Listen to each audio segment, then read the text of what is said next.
Well,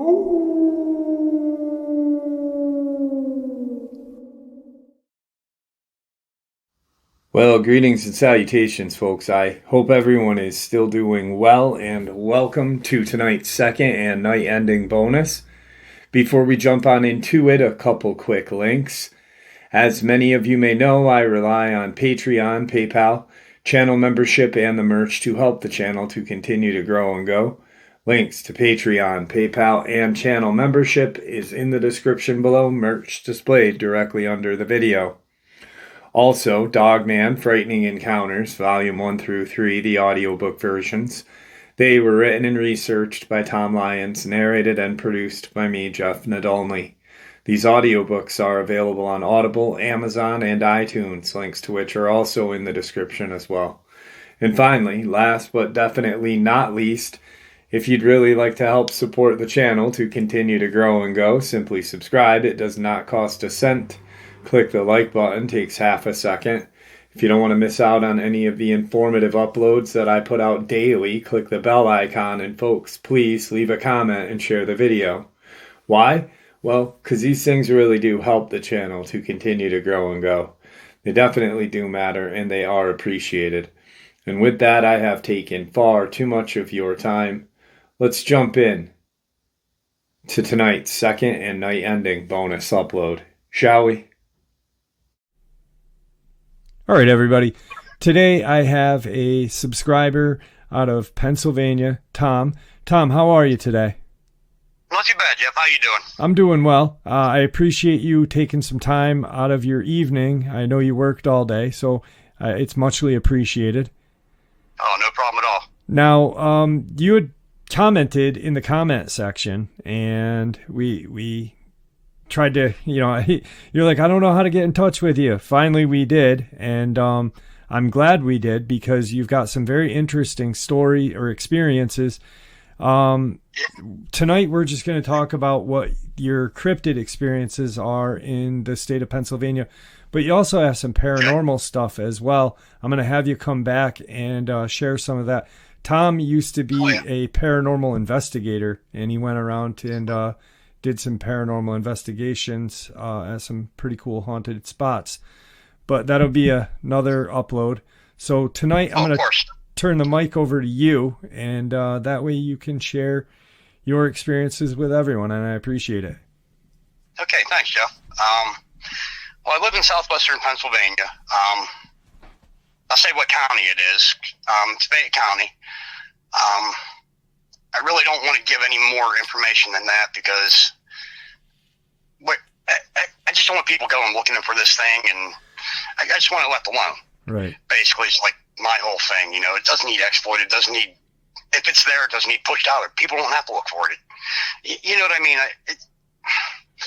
I do. I'd rather just be left alone. You know? Yeah. Well, I started out years and years and years ago. My dad got out of the service, and he, got his first job and only job at U.S. Steel. And at one time, he didn't have enough time, and he was laid off. So he's a hunter, and that's pretty much all he did. And, they call them mill hunkies around here. And they're just kind of like the no-nonsense, like paranormal, just that doesn't even cross their mind, or like cryptids. It's not even a thing that they think about. And so this period of time, he has this dog. It's basically a mutt, not even a beagle. It's like a Benji looking dog. He said it's the best rabbit dog he's ever had in his life, ever. Having beagles, whatever. Right. This dog loved to hunt. So this particular rabbit season, he limited out with this dog. But towards the end of that season, he is in a certain hunt spot that he went religiously with this dog. And this dog cannot wait to go out and live for it. So he's out in the woods, and the dog would do exactly what a beagle does. They get a rabbit that starts barking, they run that rabbit back to you. Well, dog gets on a rabbit, and then all of a sudden, there's nothing from the dog. Nothing. He's like, maybe it picked up the scent of a deer, maybe it's running a deer, or something happened. It happens. It loses a rabbit too, then they'll stop. Right. So next thing he knows, here comes this dog, and it's cowering. It's got its tail between its legs, and it it's scared. Like, it basically scared shitless. And he's like, this is just really odd, this dog never acted like this. He said, and then all of a sudden, like, then the odor came, and it was just wet dog, skunk. He said it was just horrible. Nothing he's ever smelled before. And okay, it is what it is. But then he got the feeling of being watched. And for him, that's, for him to even say that, that's like, wow, because like I said, they don't even think about shit like that. Right. It's so, old school, hard exactly. men, they don't talk about ghosts. They don't believe in ghosts. And if they do, they don't talk about it, and they don't really. Yeah, it is what it is. Yeah. Yep.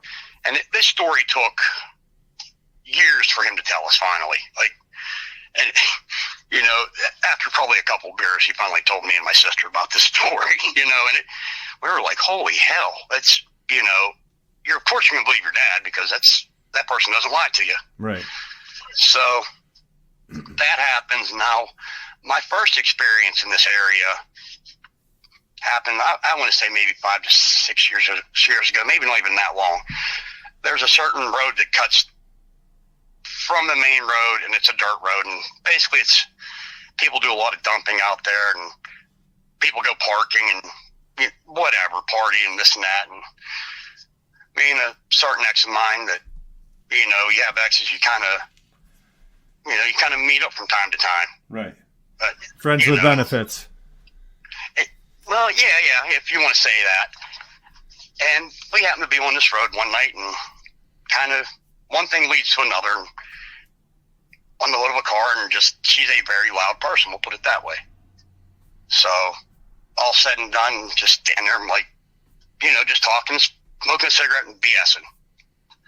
All of a sudden, this sound, I can't describe the sound. I've been in the woods, I've hunted, I've never heard anything like this. And you and I were talking about this sound, and the only thing I can say, it was kind of like a donkey, a dog, and I don't know what the hell else mixed in with it. Right. But it made this noise. Like, it doesn't fit the woods. Like you said, it doesn't even fit this world. Yeah, it just doesn't. It's not a sound that your brain can put a... It processes. Yeah, you can't put a face to it, Yeah, you can't picture an animal making this sound. Exactly. So, this area where it happened is probably maybe a mile from where my dad had his experience. So we're standing there, and she says, what the hell was that? And I'm like, I don't know, I ain't really thinking too much about it. A couple minutes later, makes a sound again, but it's closer. Again, she's like, what is that? I'm like, I don't know, but, we're going to wait and see what it is. And like I said, for about 15 minutes, every couple minutes, it would make this sound, and it's closer every single time. And me, I'm curious. You got to be the badass too, I'm going to stay here and see what it is, no matter what it is. Right. Which is kind of dumb, but, it is what it is. Finally, it's close enough. It's probably within 20 yards. And the funny thing is, I never heard anything walk. Never heard any footsteps. Just this sound. And it was closer and closer every time. Finally, it's about 20 yards, makes the sound, and she says, you're getting me the hell out of here. She's shaking, like, uncontrollably. She's scared. So, of course, if you're that scared, I'm getting you out of here. So, didn't stick around to see what it was. So, this year, I usually stay at work, and I do stuff afterwards, and, just odds and ends, whatever, like both side jobs, and it's, almost 4 a.m, and I'm traveling the road from where I work back to home, and there's a train tunnel the tunnel is a curved tunnel to where, like, a box truck can't go through it, or a tractor trailer hauling a trailer can't. And it's posted at 9'3" is where that curve starts, so that, truck driver knows, oh, I'm too tall, I can't go through it. Well, I'm heading home. It's exactly 3:53 because I looked at the time on my clock in the truck. When I seen this, I come down a little hill to the tunnel. My headlights hit the other end of the tunnel, and for a split second, there is this gigantic black hairy thing. That's all I can say. And I've seen it from the shoulder down, take a step off of the road into there's a thicket right off the side of the road. and I couldn't make myself go through the tunnel. It shook me that bad. And I always was the guy that thought, if I see a Bigfoot, I'm going to run after it. Right. I'm going to get proof. I'm going to, I'm going to be the badass. No, anybody that thinks that, you're wrong. It was the biggest thing I've ever seen in my life, and it shook me to my core. It scared me that bad. I had to contemplate driving through the tunnel to go home. I wanted to turn around and go another way, which then I'm thinking, do I want to go through the tunnel and turn the truck around and put the headlights on it and see if I can see it again? And I'm like, no, I really don't. Right. Don't want to do that. What That's exactly? so unlike me. What exactly? Because you had said Bigfoot, but what exactly did you see? Can you explain to everyone what you saw at that very moment? If you've ever seen, there's that photo of the guy standing next to the I'm going to butcher this one. I know it. The Gigantopithecus, kind of stuffed animal thing they have. Mm-hmm. That big. Okay. That's what I could say that I seen the side of. I seen it from the shoulder down, and it was black. Okay. But it was enormous. So whoever built that statue got that part right. That thing is enormous. That's what scared me so bad. I never pictured anything that big. And like I said, I didn't see a head. I only seen it for a split second. It stepped off the road, and I stopped. I couldn't drive through the tunnel. It shook me too bad. Now, if that tunnel, you said it was like 9 foot 3 inches, do you think this thing would have to duck to go in the tunnel, or was it just about height level for the tunnel? It would have been, well, the reason I know that the 9 foot 3 is where its shoulder was at is because where the tunnel, where it starts the curve, they have a sign posted 9 foot 3 for the truck drivers. Mm-hmm. That's where its shoulder was at.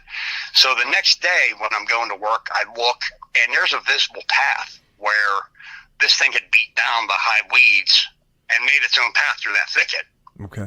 It wasn't a deer trail. It wasn't a used trail at all. You could tell because, you know how like fresh vegetation's pushed over.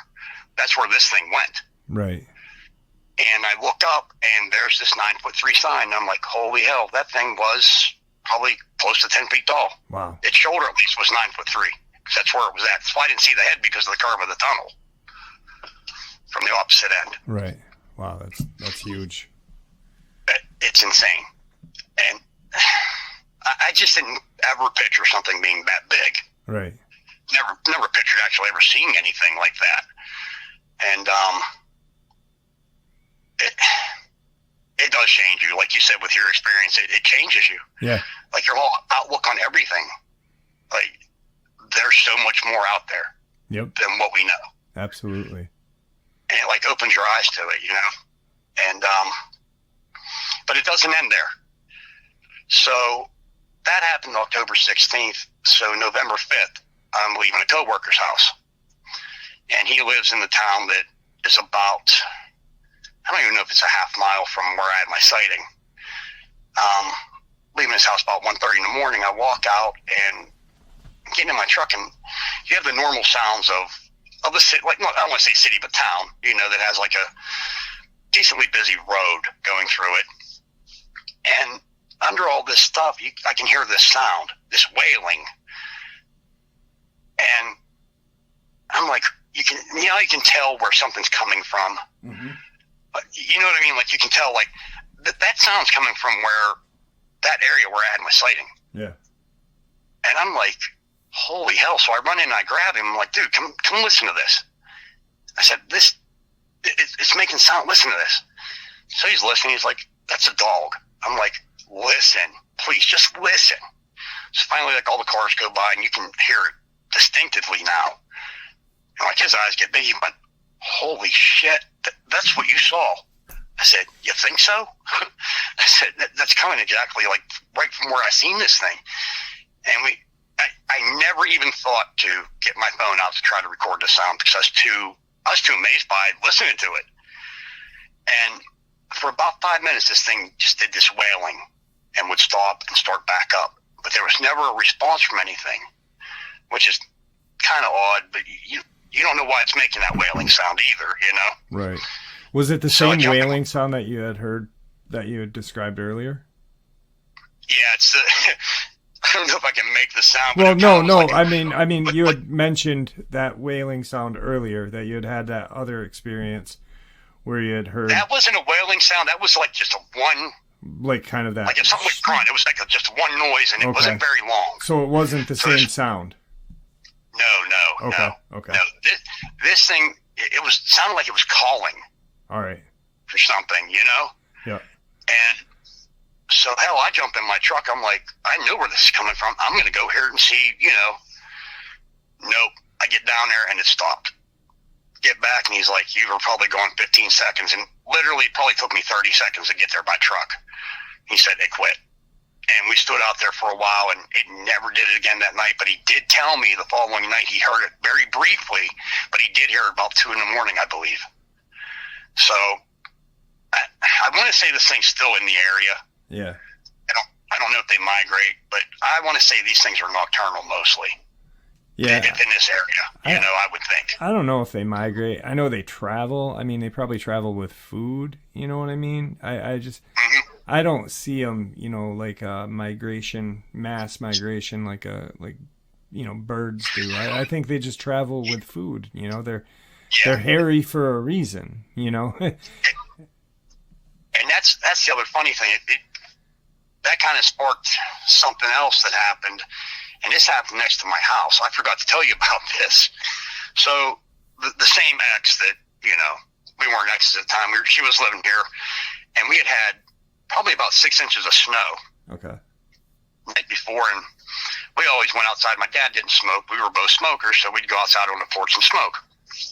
And about 12 feet from my sidewalk, I look over and I see footprints. But they're not. They're probably about 18 inches long, and I'm 6'3". I couldn't even jump the stride of these footprints. And I completely forgot about this, you know, until just now, actually. Right. And I thought it was my brother-in-law and my sister who lived 3 houses from me messing with me because, you know, I'm into Bigfoot and cryptids and the whole paranormal thing, and he was really into Bigfoot, and he's a jokester also. Right. But here at the time, his mother was in the hospital passing away, and I didn't know it. And I'm trying to text him, I'm like, are you messing with me? Like, what's going on? Like, did you do this just to fool with me? And what it was the front road in my house. I live in a little patch town, and I have, you know, like Fifth Street in front of my house, and then I have an alley behind my house. Well, the footprint started in front of my house on Fifth Street and went up next to, between my house and there's a neighbor's shed. They went up that way and were next to my garage deck, because we have a room above our garage. But when they got up next to my deck, it looked like it wrestled something. Like all the snow was matted down, almost like, you can imagine this thing maybe catching a deer and wrestling it. That's the only thing I can think of. Okay. But I can never find any footprints after that. And now I took pictures of all these footprints. And like I said, I'm 6'3", and I couldn't leap the distance from print to print. Was it a Bigfoot? I don't know. Right. But it most certainly didn't look like an animal that jumped bipedally with 4 feet, you know, hopping back and forth. Right. So, I don't know. I would like to think maybe it was, but who knows? Wow. That's crazy. But I forgot to tell you all about that, and it's funny how certain things just spark your memory. Yeah. It's like our mind represses things at a time. It's kind of like you hide it away, you know? Yeah, exactly. But you had I'm hoping. You had said something. I don't know if you want to share this or not, but you had said about some friends that had a kind of experience with a Dogman, and you had said, hey, that sounds like a Dogman. Yeah. Two friends of mine, we all worked at the same place, same bar restaurant. Their story's really, really crazy. As a matter of fact, he actually said he would come on and talk to you if you wanted to. Yeah, I'd love it. How about I just give you like a brief overlay of that? Yeah. And then he can tell you. Because all my stuff is secondhand from them. Definitely. The property they lived on was her grandmother's house. I want to say it was given to her, but the land was on, at one time it was Indian land, you know, like artifacts. They'd find arrowheads and this and that. What I don't know if it was burial ground. I have no idea. But the paranormal activity in this house was intense, and it ramped up and got very, very, very active. And like to the point to where they had seen an apparition of an Indian walking through the yard, and just countless other things that happened. Like people's personalities start to change when they got closer to the house. Okay. And even got to the house. Like there was more arguments, you know, like it was an oppressive situation.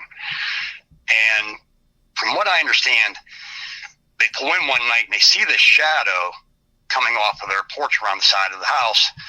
So he jumps out, runs around the other side of the house, hoping to intercept it. Well, when he does, there's this more or less like an adolescent Dogman. Mm. And he said what it did was next to the pine trees, and it did. And I explained it.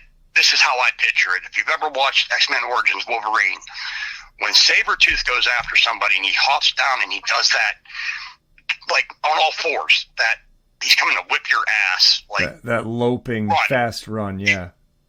Exactly. He said that thing did it 3 times, actually picked up a pine branch, threw it towards him, then stood up, and he said it did not make a sound when it ran, which is one thing you always hear with the Dogman. You never hear him run.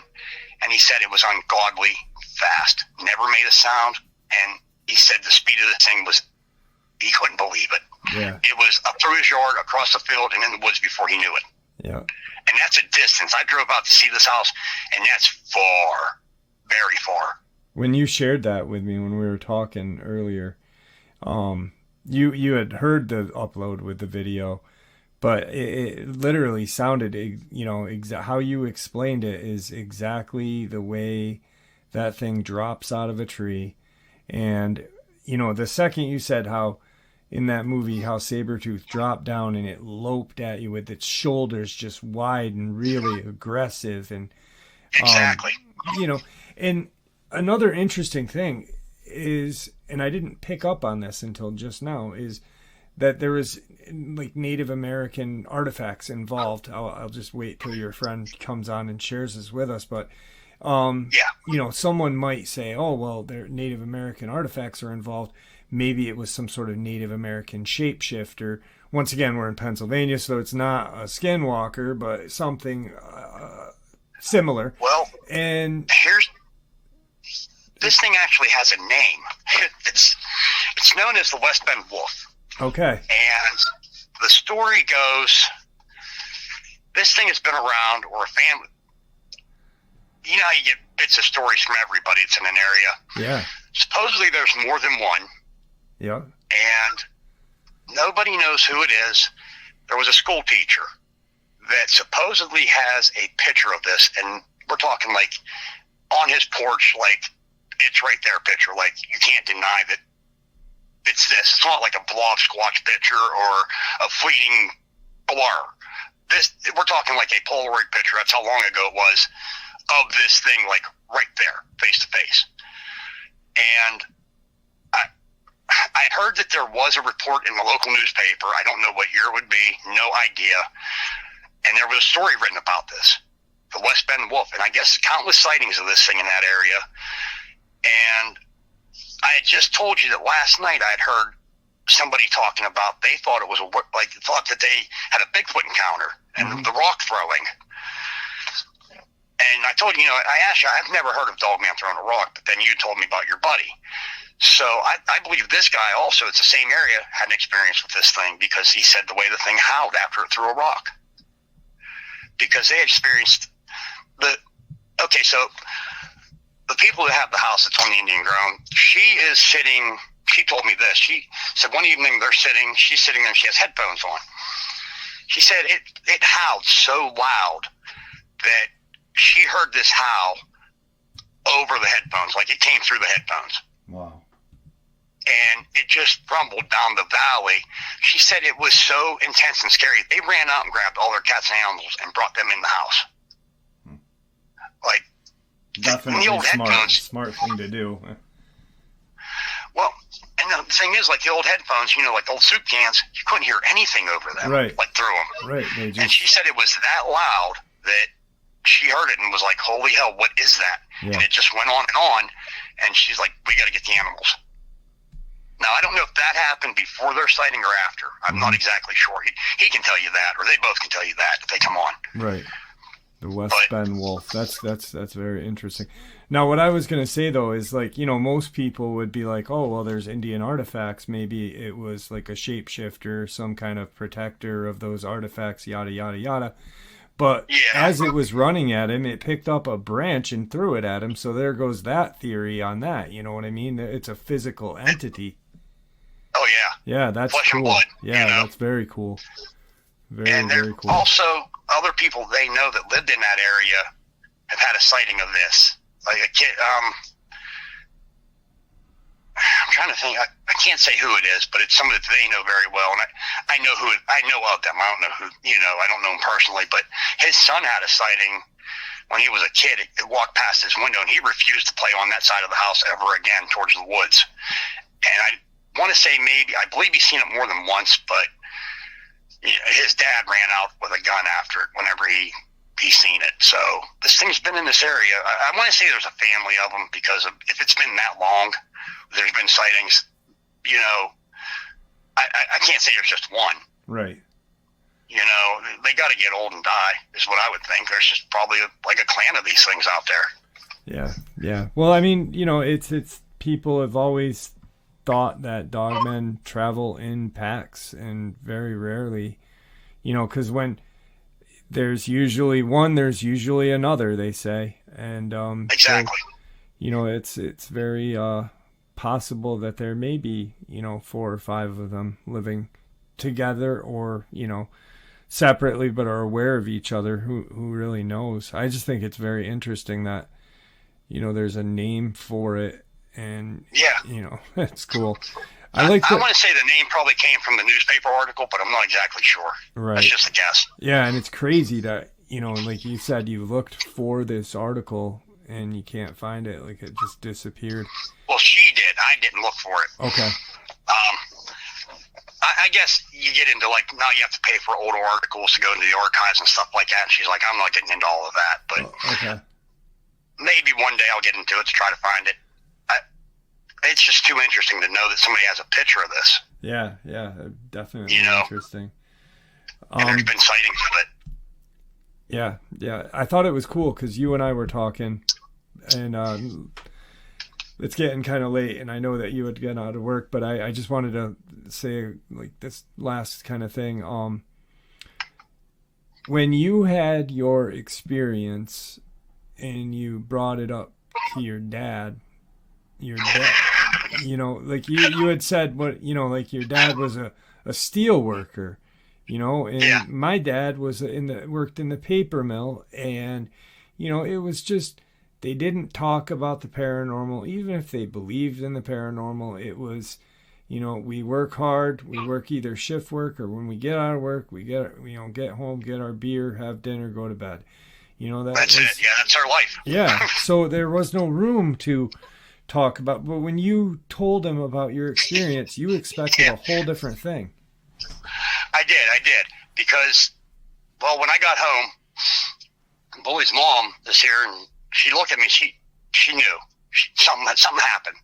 So she says, "What's wrong? Like, what happened?" And I'm like, I don't know what I look like. I don't know. She knows me probably better than anybody. Mm-hmm. And she's like, "What's going on? What happened?" And I'm like, "You're not going to believe me if I tell you. Just tell me, So I told her. I said, "I'm pretty sure I've seen a Bigfoot." And she's like, "Oh, I believe you." And there were a couple instances when my kids were smaller. I can get to that in a minute, but she believed me. She's like, "Yeah, that stuff happened when the kids were small. Yeah, I believe you." And that's okay. But then, my dad comes down, and he's going. I'm like, do I tell him or don't I tell him? Because he shared his story, but like he said when he told, I don't know if it was a Bigfoot. I don't know if it was anything. So I'm wrestling with him, like, what the hell? I'm going to tell him. I'm his son. He can think I'm crazy. That's all right. Right. So he comes out the bathroom. I tell him, I'm like, I seen something tonight. And he's like, well, what the hell you mean you seen something tonight? said, well, I'm pretty sure I seen a Bigfoot tonight on the way home from work. And he was like, oh, yeah, there's probably Bigfoot out there. Yeah, probably is, you know. He completely accepted it and was like, okay, you know, like, believe me. And yeah, kind of really shocked me. Yeah, and we've talked about it a couple of times since then. You know, he's actually told a buddy of his, and his buddy's like, oh, yeah, there's something out there. Yeah. Because everybody has some type of experience or has seen something until you bring it up. Even people at work have seen stuff. Yeah, you just got to bring it up. You know, you've got to overcome that initial fear just to bring it up. And that was the thing. Usually I'm the guy that's joking at work, making everybody laugh. And I figure if these people find out, I'm nuts. Well, everybody turned and listened, and then stories start. One of the ladies I work with, in a town probably about 20 minutes from where we work, she told me that she was coming from one of the casinos prior to COVID, and it was very late at night, early morning, and she said it was about 4 feet tall, but it was walking more like a gorilla on all fours, had reddish hair like an orangutan, but was bigger. She said it wasn't an orangutan. She was, Tom, I looked at animals like primates, everything, and I can't find anything that is this thing. But it walked kind of like a gorilla and orangutan does on their knuckles and stuff, but it had longer legs in the back also. Mm-hmm. So I start with the whole, like, did it have a dog face and flat face? You know, I go through all the drill, and she's like, no, it wasn't dog. I'm like, okay, so that blocks out Dogman. So I'm thinking maybe a Sasquatch. She's like, well, I don't know. She goes, it wasn't meant to be there. She goes, it literally was a foot in front of my car. And it looked at me like, what the hell are you doing here? Mm-hmm. And I'm looking at it like, what the hell are you doing here? So, you know, stories come out like that, and it's crazy. People are afraid to talk about this stuff because they don't want to be labeled. Yeah, exactly. But when you bring it up, it just starts all kind of stuff, you know? Yeah. It's like the Pandora box, you know, it opens up and it doesn't stop. Exactly. Yeah. Exactly. Wow. I really enjoyed, you know, just you and I had a brief conversation, talking about, you know, your experiences. We talked a little bit about the paranormal stuff, and that was very enlightening. I really appreciate you sharing that. But I'm looking forward to having you on and you know, sharing your experience with the paranormal with us. Yeah, I really want to, you know, when I told you that story, you know, it made me feel good, especially what you said, because it's not so unbelievable, it's but powerful. It kind of is unbelievable. You know what? If you don't mind, look, why don't we just share that experience so people aren't wondering what it is? And in that way, we'll end it on a high note, and I'll have you back. I'll have you back to share the rest of your paranormal experiences with us. Because, like I said, you were an amateur paranormal investigator. You went to real haunted places. You had a group with you and everything, which is awesome. So I'm gonna give you the mic once more to share this experience that really it blew my mind, and it's heartwarming, to be honest with you. It's not a bad experience. To me it proves there's something after this, mm-hmm. and it gives me hope. You know. Just do me a favor. Just don't say the word. Just say, you know, bees or something. All right. Okay. I got you. I'll put it like this. I believe you have that one true love. You know, and that your soulmate, whatever. And that's who this person was to me. And we were together when we were younger.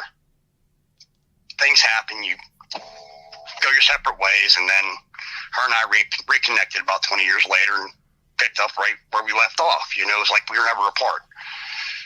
And unfortunately, you know, when I do come back on and I tell you the prior story to this, it'll make sense. But we split up, and unfortunately, a year ago, she passed away. And, you know, I still talk to her brother and her sister, and I was really close with her family. You know, I consider them my family still, you know. Yep. And her brother gets a hold of me and messages me, and he says, Tom, I'm just gonna say, he said, I got something from Tara, and I'm like thinking, okay, like you grabbed some of her belongings, like okay, you got something from Tara. What are you talking about? He says, I talked to her. I got something from her. And I'm like, what are you talking about? He says, just what's this? What happened? And I always have thought the apps that you download on these smartphones, that the spirit boxes were full of it. I just thought they were like a gimmick thing. And this really blew my mind and changed my mind about them. I can't remember exactly what app he used. I'll find out by the next time I come on. Well, what it does, it doesn't so much speak words. It comes up with a timestamp and a text word. So he's sitting there and he's trying to get through to her, and he's like, Tara, if you're here, can you say something, blah, blah, blah, and what's going on? He's not getting anything, and finally he's getting upset. And he's like, damn it, Tara, if you're here, will you just let me know you're okay? Just something just say anything. Well, anybody that knew Tara, not a lot of people knew her favorite color. It was just a thing. She didn't tell a lot of people. Very few people knew. And yellow was her favorite color. And it was the weirdest thing, and I never asked her, but she just didn't announce it. It was so odd. She always kept that to herself and would only let certain people know. And another thing, she had a very great sense of humor and would use the word bees. She'd call people the B word all the time. Right. And that was just her word. Everybody knew her for that. Just when she had a bubbly personality, she was funnier than hell. She was just awesome. Well, the two words that come up next are yellow and bees. And it blew his mind, and it completely shut me. I cried like a baby. Yeah. Because to me, that was proof. Why would that word even, I can understand yellow being in that dictionary of that thing, but why the bees word? Yeah. I mean, the word, obviously, it's witches with a B. Together. And I said to Tom, that, because my jaw dropped. I was like, wow, that's, and I said, that experience right there is more real to me. If you had said, I saw a shadow figure and it chased me down the hall and stuck its thumb in my butt, but to have that experience is so much more real, so much more believable, and heartfelt, and it really does show that they are out there. There is, I don't like using the word afterlife because we don't really know what it is, but it's afterlife, I guess. But there's something else after this. There's something, yeah, and it was really an amazing, and it just such a cool, heartwarming experience. And I'm glad that you were, willing to share that. And I think that's a good way to end this interview with, because, so many of these interviews are ended on, a bad encounter and this and that. And this was just, truly a great experience, I mean, to hear that the one true love is out there. Yeah. And maybe, just maybe, at the end of it all, you'll be back with her someday.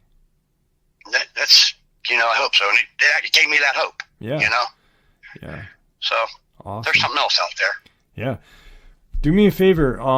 Don't hang up. I want to talk to you for a couple of minutes after we end the interview. Is there anything that you'd like to say to the audience before we end? I don't know. Just don't go out in the woods alone. These things are bigger than what you think. Yeah. That's all I can think of. I don't know. I'll never go out alone again. Never. Words of wisdom right there. Tom, it was awesome having you on. I know you had gotten out of work just a short while ago, and I appreciate you taking time out of your evening to share your experiences with us. It's really great meeting you, and thank you. No problem at all, Jeff. I really appreciate everything that you do, and you're the real deal, brother. Thanks, man. I appreciate that. I really do. It means a lot to me. Do me a favor, right, no don't problem. hang up, and I want to talk to you after, but we'll hear from you shortly with your paranormal stuff. Okay, brother. All right. Thanks again. You're welcome.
And there you have it, folks. I hope you all enjoyed tonight's second and night ending bonus as much as I enjoyed sharing it with you. I'd really like to thank you all for supporting the channel. It is your support that helps this channel to continue to grow and go, and what gives us all a place and a chance to share our experiences and theories judgment-free. Everyone is simply treated with the respect that we deserve. Please stay safe, happy, healthy, and ever vigilant, keeping an eye on our children, pets, family, and our friends. These creatures are real. These events, well, they've happened. Share this information with those you love and care about, and it may just help save their lives someday. Until next time, never stop asking questions, never stop searching for the truth, and God bless you all.